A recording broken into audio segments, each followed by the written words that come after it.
여러분, 오늘 다니엘서 11장 10절에서 19절까지 말씀을 보시면서 도대체 무슨 얘기를 하나 이런 생각이 드실 수 있습니다. 사실 다니엘서는 구약의 묵시록이 됩니다.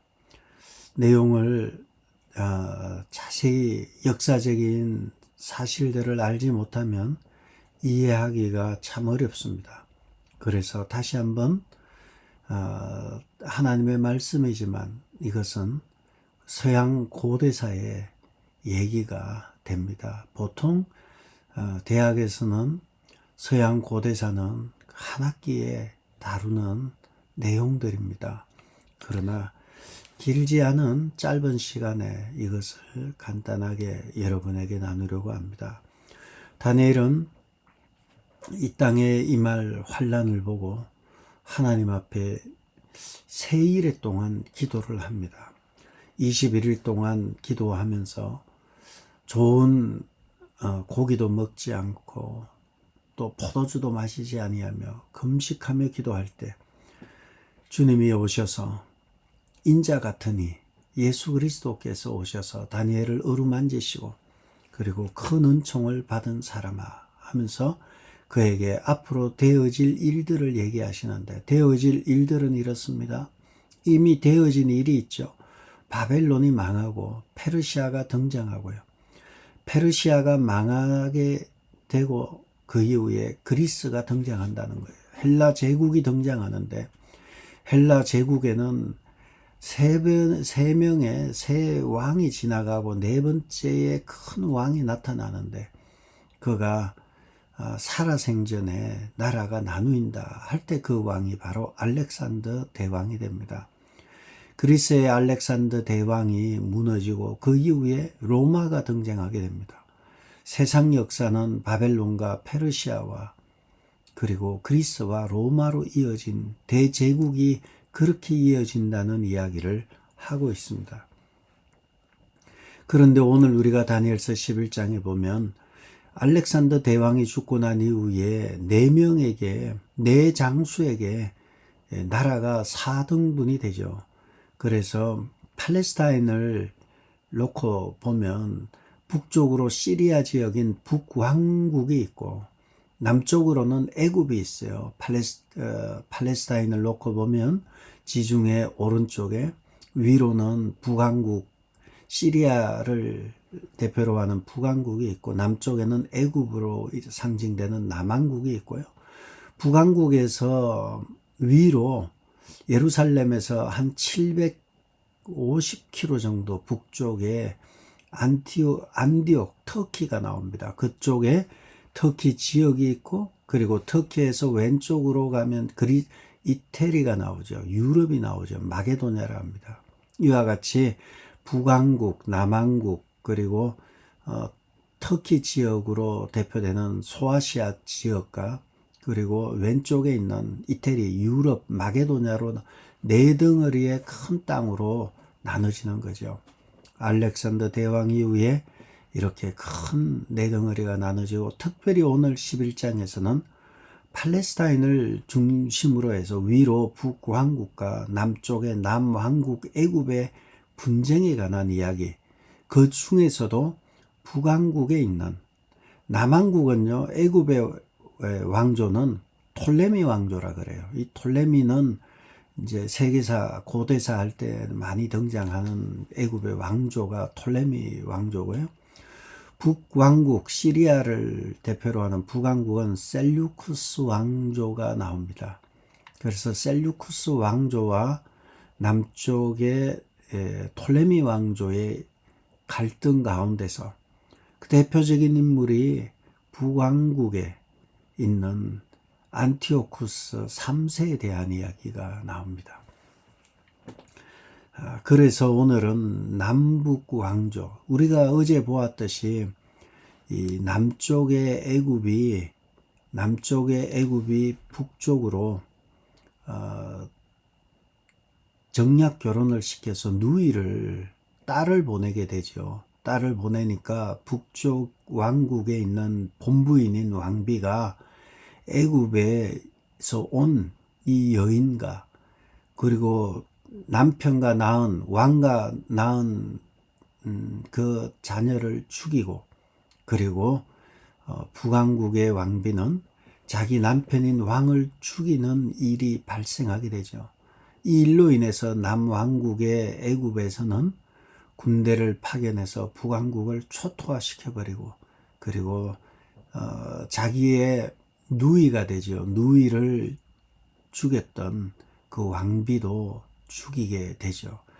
이렇게 되다 보니까 북왕국에 또 내 어머니를 죽인 남쪽에서 와서 내 어머니를 죽였기 때문에 북쪽에 있는 왕자 중에 한 명도 이제 토시탐탐 애굽을 치러 내려갈 준비를 하는 거죠.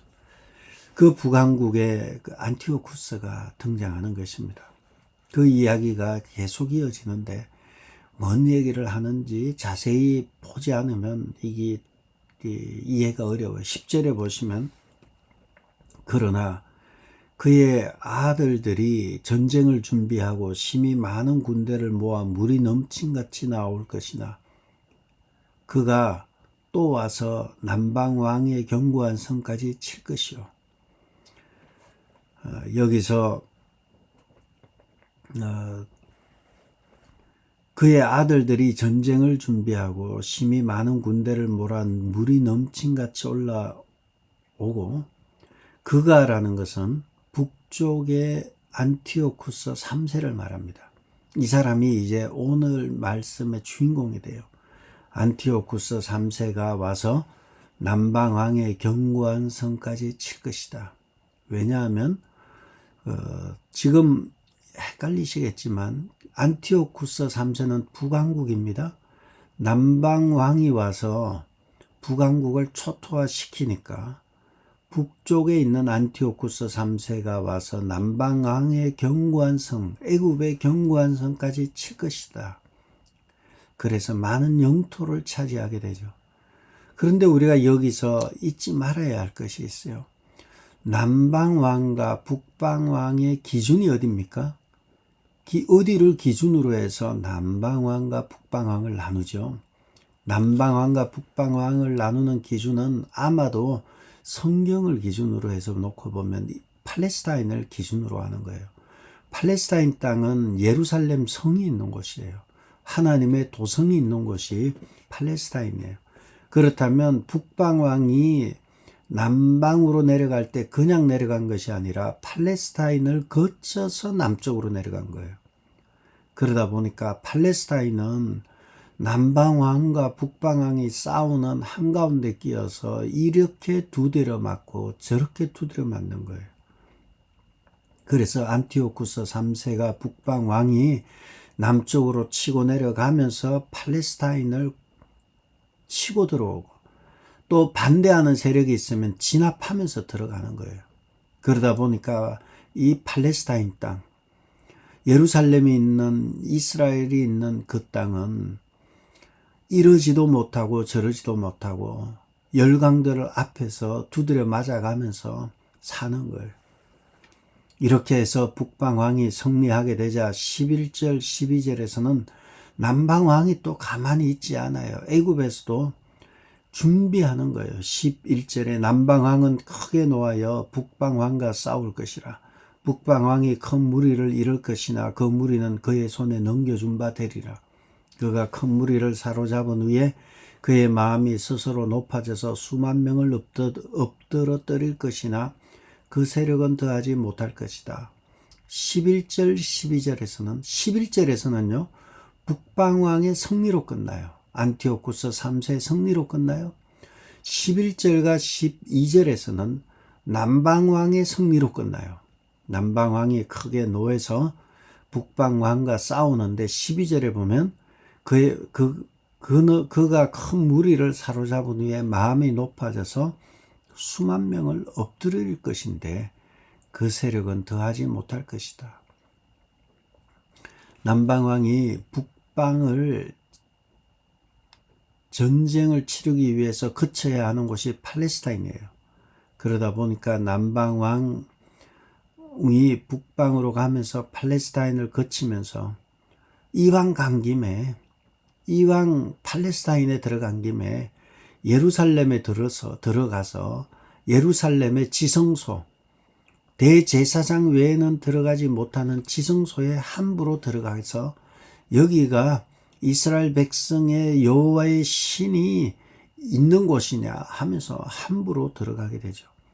그리고 그 결과 원인 모를 죽음을 당하게 되었다고 합니다.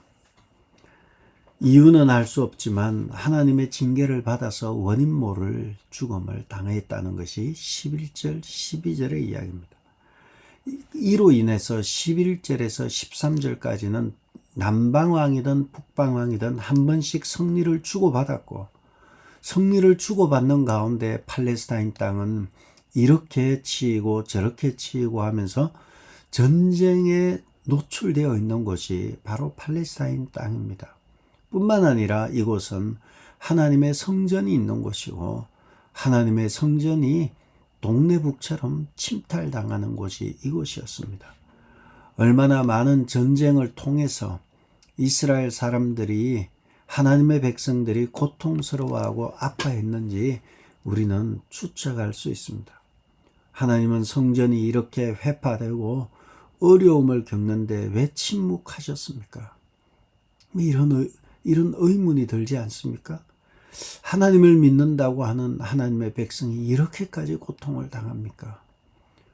하나님의 뜻을 우리는 알 수 없어요. 세상은 엄청난 격변기, 격동의 세월을 지금 보내고 있고, 안티오쿠스 3세로 나타나는 이 전쟁에서 결국은 북방이 남방을 치고요. 남방이 북방을 쳤어요. 그 다음은 뭐가 있나요? 또 북방이 남방을 치는 거예요. 가만히 있을 수가 없어요. 다시 전쟁을 또 치르는 거예요. 그래서 세월이 흐른 후에 북방왕이 힘을 얻어서 다시 공격해 내려가면서 또 어디를 거치는가? 또 아파요. 팔레스타인 땅을 포함한 광대한 지역을 점령하면서 또 내려가는 거예요. 그렇게 해서 안티오쿠스 3세는 전쟁을 치르고 내려가서 점령을 하는 것입니다. 이집트군을 쳐부술 뿐만 아니라 애꿎은 그 중간에 있는 팔레스타인 지역을 다시 탈환해서 공격하는 거죠. 점령한 나라가 가진다면 팔레스타인 땅은 주인이 이래 바뀌었다 저래 바뀌었다 하면서 고통 중에 거하게 되는 것입니다. 13절의 얘기가 바로 그거예요. 북방에서 남방으로 내려가는 이야기. 북방왕은 돌아가서 다시 군대를 전보다 더 많이 준비하였다가 몇 해 후에 대군과 많은 물건을 거느리고 오리라. 그때에 여러 사람이 일어나서 남방왕을 칠 것이요. 여러 사람이 일어나서 남방왕을 친다는 것은 외부의 북방왕이 치기도 하지만 남방왕에 있는 내부의 적들도 많이 있었어요. 그래서 외세의 적도 있었지만 내부의 적들도 있었고, 뿐만 아니라 지금 이스라엘 역사에서 보면 내 백성 중에서 포악한 자가 스스로 높아져서 환상을 이루려 할 것이나 그들이 도리어 걸려 넘어지리라. 내 백성 중에서 포악한 자라는 것은 유대인들 중에 안티오쿠스 3세의 이집트 침략에 동조하는 자들이 있는 거예요. 외세의 침략에 오래 살다 보니까 기웃기웃하면서 여기 붙었다 저기 붙었다 친일 친중 친미 이런 식으로 한국의 상황과 같이 이렇게 친시리아파도 있고요, 친애국파도 있고요. 그러다 보니까 부득이하게 외세 세력이 자꾸 들어오게 되고, 이렇게 하면서 유대 사회는 더 극심한 고난의 시기로 접어 들어가게 되는 것입니다. 이처럼 이집트로부터 이스라엘을 독립하기 위해서 시리아의 안티오쿠스를 불러들이는 것은 결국은 하나님보다는 세상적인 힘을 더 신뢰하는 불신앙적인 처사이며 악의 본질을 정확히 파악하지 못하는 거예요. 악인은 타협이라는 게 없어요. 다 뜯길 때까지, 다 벗겨질 때까지 내놔야 하는 거예요. 적당한 것이 없어요. 그러므로 악과 타협을 해서는 안 되는 것입니다. 그럼에도 불구하고 이스라엘 백성들은 내 백성 중에서 포악한 자가 자기의 야망을 이루기 위해서 여기 붙었다 저기 붙었다 하면서 그 정치적인들의 판단에 의해서 그 피해는 고스란히 국민들이 피해를 보고 있는 것입니다. 그리고 마침내 이 안티오쿠스 3세의 아들이 걸작이에요. 안티오쿠스 3세의 아들과 딸이 참 걸작들이에요. 안티오쿠스 3세의 아들이 안티오쿠스 에피파네스고, 안티오쿠스 에피파네스는 예루살렘 성전에서 돼지를 잡고 돼지의 피를 성전에 뿌리는 이 악행을 저질렀던 아들이 안티오쿠스 3세의 아들 에피파네스가 되고요. 또 안티오쿠스 3세의 딸이 또 유명해요. 클레오파트라가 되죠. 그는 안티오쿠스 3세가 남방 왕에게 시집을 보내버렸어요. 가서 그래서 마침내 애굽까지도 먹어버릴 계획을 가지고 있었던 것이 안티오쿠스 3세였어요. 그런데 문제는 이 클레오파트라 딸이 애굽 왕과 짝짝이 돼서 로마를 끌어들이게 됩니다. 로마는 막 강력하게 떠는 나라인데 로마를 끌어들이게 되면서 안티오쿠스 3세의 꿈은 남방까지 다 장악하는 것을 꿈을 꾸고 딸을 클레오파트라를 보냈지만, 클레오파트라는 자신의 남편인 애굽의 왕뿐만 아니라, 그리고 클레오파트라는 로마의 시저 아우구스투스까지도 두 번째 남편이 되고요. 로마에서 5명의 남편을 두게 되고, 마지막에는 로마의 장수인 옥타비아누스를 꼬시려고 하다가 실패하자 자살로 인생을 마무리한 것이 클레오파트라예요. 그러므로 안티오쿠스 3세는 결국은 팔레스타인을 점령할 꿈을 꾸었지만, 팔레스타인을 점령하고 애굽을 점령할 꿈을 꾸었지만 그것이 실패로 끝나게 됩니다. 그 이야기가 성경에 또한 기록되어져 있어요. 그것이 16절에 보시면, 오직 와서 치는 자가 자기 마음대로 행하리니 그를 당할 사람이 없겠고, 안티오쿠스 3세를 당할 사람이 없겠고, 그는 영화로운 땅에 설 것이요 그의 손에는 멸망이 있으리라. 영화로운 땅은 팔레스타인을 말합니다. 예루살렘을 말합니다. 예루살렘에 설 것이고 그 손에는 멸망이 있을 것이다. 그리고 그의 딸은 17절에 그가 결심하고 전국의 힘을 다하여 이르렀다가 그와 화친할 것이요 또 여자의 딸을 그에게 주어 그의 나라를 망하게 하려 할 것이나 이루지 못하리니 그에게 무익하리라. 여자의 딸 곧 클레오파트라를 애굽에 주면서 정략 결혼을 통해서 어떻게 먹어보려 하였지만 이 또한 되지 아니하고 결국은 무익하게 되는 것입니다. 이것을 보면서 우리가 알 수 있는 것은, 인간의 계획이 아무리 완벽하다 할지라도 하나님께서 함께 하시지 아니하면 허사가 되고, 인간적인 신뢰관계는 개인의 이해관계에 의해서 너무 쉽게 깨어진다는 거예요. 목숨을 바쳐서 우리가 형제의 의를 맺자 하고 같이 손가락을 피를 나눠 마신다 할지라도 이익 앞에서, 개인의 이해 앞에서는 아무것도 아닙니다. 형제간에 한 부모의 밑에서 태어나도 이해관계에 따라서 형제가 원수가 될 수 있고요. 부모와 자식이 핏줄을 나눈 사이이지만 이해관계에 따라서 아버지는 아들을, 아들은 아버지를 죽일 수 있어요. 그래서 나온 얘기가 권력은 자식에게도 양도하면 안 된다, 이런 얘기가 있잖아요. 권력은 나눌 수 없다는 거예요. 한 사람만 가져야 된다는 거예요. 이것이 인간의 한계이죠.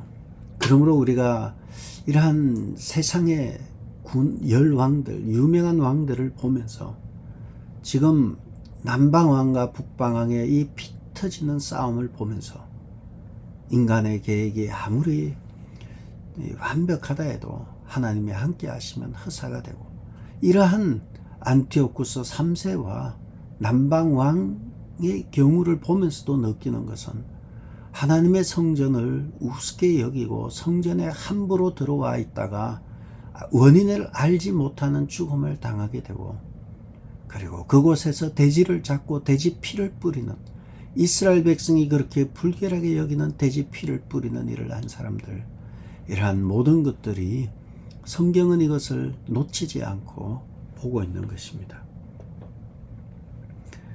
안티오쿠스는 성전에 돼지를 잡고 돼지의 피를 뿌리는 일로 인해서 유대 사회가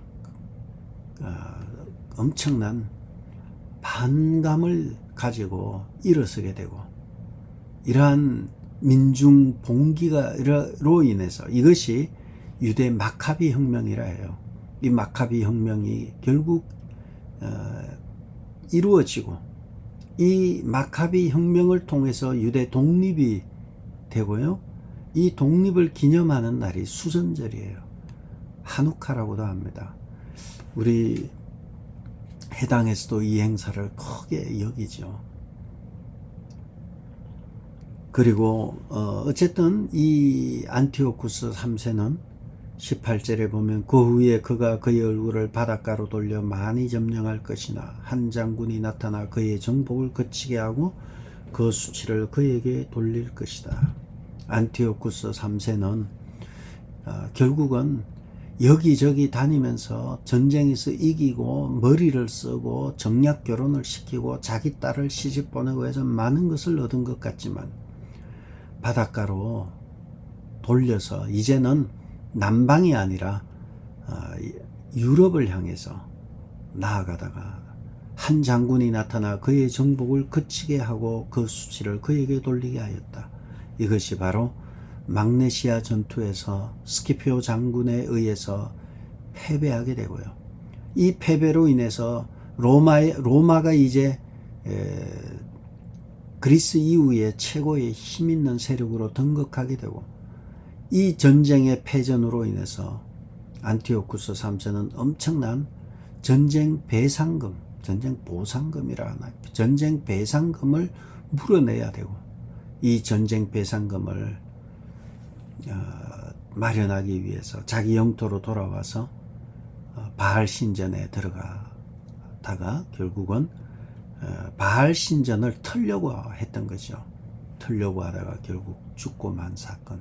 안티오쿠스 3세는 이렇게 암살당하게 되죠. 참살을 당하게 되는 것입니다. 오늘 우리가 내용을 보면 참 복잡합니다. 도대체 이렇게 복잡한가? 그러나 심플하게 놓고 보면, 이름은 다 알 필요는 없지만 북방의 왕들과 남방의 왕들, 그리고 그 영웅들의 이야기, 그 우리로 기독교적인 입장에서 보면은 쓰레기지만, 어떻게 보면 세상에서는 한때 세상을 호령했던 이 영웅들의 이야기, 이 영웅들의 이야기가 결코 짧은 시간은 아니에요. 긴 시간 동안 백성들은 고통을 받고, 특별히 팔레스타인에 있는 유대인들은 밑에서 와서 치고 위에서 왔다 치고, 밑에서 칠 때는 밑에 붙었다가 위에서 칠 때는 위로 붙고, 예루살렘에서도 어디로 붙어야 될 것인가에 따라서 또 진영이 바뀔 수도 있고요. 참 어려운 시기를 살아가게 된 거죠. 오늘 이와 같이 세상의 영웅들의 이야기를 보았습니다. 온 세상을 통치하고 온 세상을 호령하고 점령하는 왕들의 이야기입니다. 그러나 그들의 전성기는 팔레스타인을 점령하고 예루살렘 성전을 점령하고 우습게 보고 한때는 잘 나가는 것 같았지만, 그들의 마지막은 암살이나 비참한 죽음으로 마무리됨을 봅니다. 우리가 이것을 보면서 알 수 있는 것이 무엇입니까? 역사는 하나님이 역사를 주관하시고 움직이신다는 것입니다. 이 땅의 제국은 영원하지 않고 이 땅의 왕도 영원하지 않으며 이 땅의 통치는 인간의 탐욕과 욕망으로 가득한 것이라는 겁니다. 하나님의 나라는 영원하고 하나님의 통치는 영원하고 하나님 나라의 의와 평화와 희락, 하나님의 나라는 공평합니다. 우리는 이 땅에서 진정한 정의가 이루어질 거라 생각하면 안 돼요. 정의란 이름으로 온갖 정치인들의 욕망과 야망을 실현하는 도구로서, 수단으로서 백성들은 쓰여질 뿐입니다. 그리고 그 나라는, 세상의 나라는 영원하지 않고요, 세상의 나라는 망할 나라입니다. 기다리시기 바랍니다. 조금만 기다리시면 주의 나라는 이미 임해 있고요, 하나님 나라의 의와 평화와 희락은 우리는 현재적으로 누리고 있고, 그러나 그 나라가 완전히 실현될 다시 오실 예수 그리스도가 있습니다. 주님이 나라는 더 이상의 눈물이 없고 애통하는 것이나 곡하는 것이 없고 그 눈의 눈물을 닦아주시는 그런 나라가 멀지 않았습니다. 우리는 살면 살수록 인간과 세상 역사에 치를 떨고 희망을 보지 못합니다. 우리는 세상을 살면 살수록 절망을 느끼고, 세상을 살면 살수록 절망은 희망을 포기하는 것입니다. 절망을 경험하지 않은 사람은 희망이란, 소망이란 단어를 몰라요. 우리는 소망이란 단어를 알기 위해서 세상의 깊은 절망 가운데 있는 거예요. 어떻게 보면 우리는 주님이 오셔야만이 부조리한 세상이 끝나고 의와 평화와 희락의 나라가 임하게 될 것입니다. 그러므로 우리가 세상의 역사를 보면서 단순하게 옛날의 역사가 아니라 오늘날의 역사도 그렇지 않습니까? 초강대국, 이제 일극 체제 같아요. 이제는 양극 체제였다면, G2 체제였다면 지금은 원탑 체제 같아요. 미국이 하고 중국도 어려울 것 같아요. 요즘은 세상이 어떻게 될지 몰라요.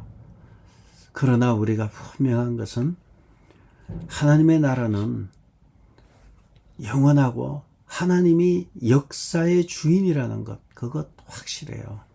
하나님의 뜻이 어디 있는지 안티오쿠스 3세, 톨레미 4세, 그리고 안티오쿠스 에피파네스, 클레오파트라, 그리고 스키피오, 한니발, 알렉산더 대왕, 수많은 영웅들이 나오지만 그들 끝이 안 좋았어요. 그러나 역사의 주인이 되신 우리 하나님, 하나님이 역사의 주인이라는 것이고, 두 번째 우리가 알 수 있는 것은 인간의 교만은 무너진다는 데 있어요. 인간의 교만은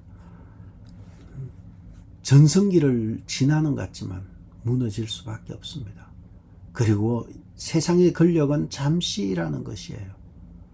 하나님의 나라는 영원하다는 것입니다. 그리고 또 하나 잊지 말아야 될 것은 하나님이 역사의 주인 되신 하나님께서 그 역사 속에서, 격동의 세월 속에서 하나님의 백성은 보호하신다는 것입니다. 하나님께서는 남방과 북방의 치열한 전투 가운데서도 그의 백성을 궁극적으로 지켜내시는 일을 하셨던 것입니다. 여러분, 우리는 세상의 격동의 세월, 격변의 시기를 지날 수 있어요. 분명한 것은 역사의 주인이신 하나님께서 그의 백성을 돌보신다는 것입니다. 하나님을 신뢰하고 의지하는 것입니다. 많은 왕들과 많은 영웅들의 이야기가 있지만 다 할 필요는 없습니다. 그 속에서 우리는 안전하게 보호받고 있고 그 하나님을 신뢰하는 것이 다니엘서의 이야기라 생각합니다. 기도하겠습니다. 아버지 하나님, 어떤 상황 가운데서도 세상이 요동치고 격동의 세월 가운데서 하나님께서 안전하게 지키시고 보호하심을 저희들이 보았습니다.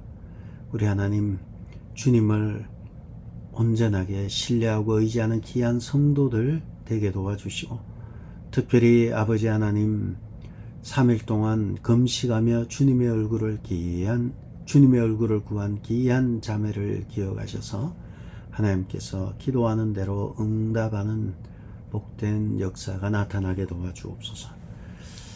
모친의 어려움으로 인해서 잠시 귀국해야 하는 이영미 전도사님을 붙잡아 주셔서 오가는 길을 주님이 눈동자같이 지켜주셔서 어디로 가든지 무엇을 하든지 하나님이 동행하시고 함께하여 주옵소서. 예수님의 이름으로 기도드렸습니다. 아멘.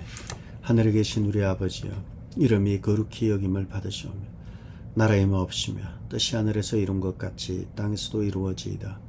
오늘 우리에게 일용할 양식을 주옵시고 우리가 우리에게 죄지은 자를 사하여 준 것 같이 우리 죄를 사하여 주옵시고 우리를 시험에 들게 하지 마옵시고 다만 악에서 구하옵소서.